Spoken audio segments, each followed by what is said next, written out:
Vice President J.D. Vance just announced he's heading to Iran talks in Pakistan with what he calls clear guidelines from Trump. What's up, guys? This is Colton again with the most important news on the internet. So here's what's happening.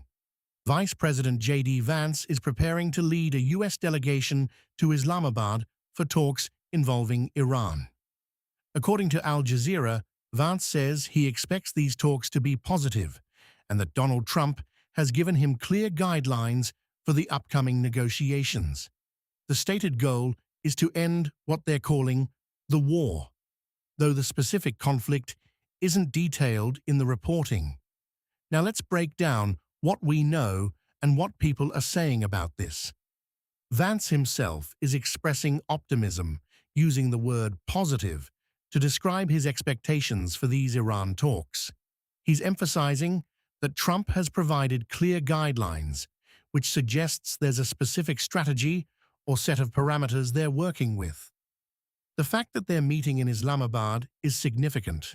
Pakistan has historically played a mediating role in regional conflicts and has complex relationships with both Iran and the United States. Supporters of this approach would likely argue that direct diplomatic engagement is always preferable to military action, and that having clear guidelines from Trump shows unified leadership.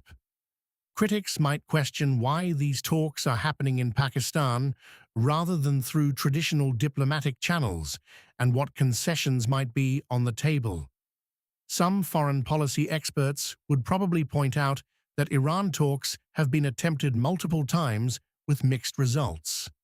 The timing is also interesting. This comes as regional tensions continue to simmer across the Middle East. Here's what nobody's talking about, though. The choice of Islamabad as the venue tells us something crucial about the current state of US-Iran relations.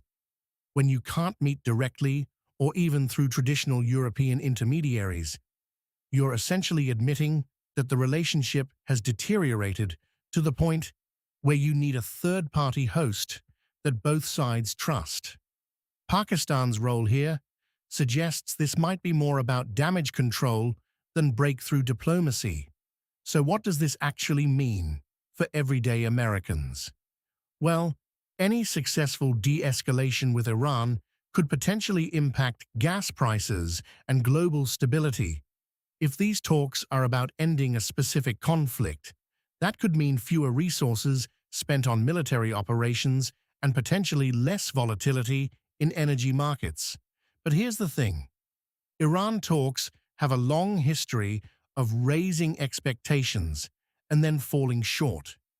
The real test will be whether Trump's clear guidelines represent a genuinely new approach or just another attempt at the same old diplomatic playbook. For American families, the stakes are real.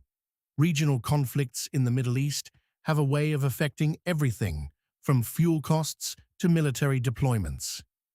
Do you think meeting in Pakistan gives these Iran talks a better chance of success, or does it signal that US-Iran relations are worse than we thought? Drop your take in the comments. Are you optimistic about these talks or skeptical?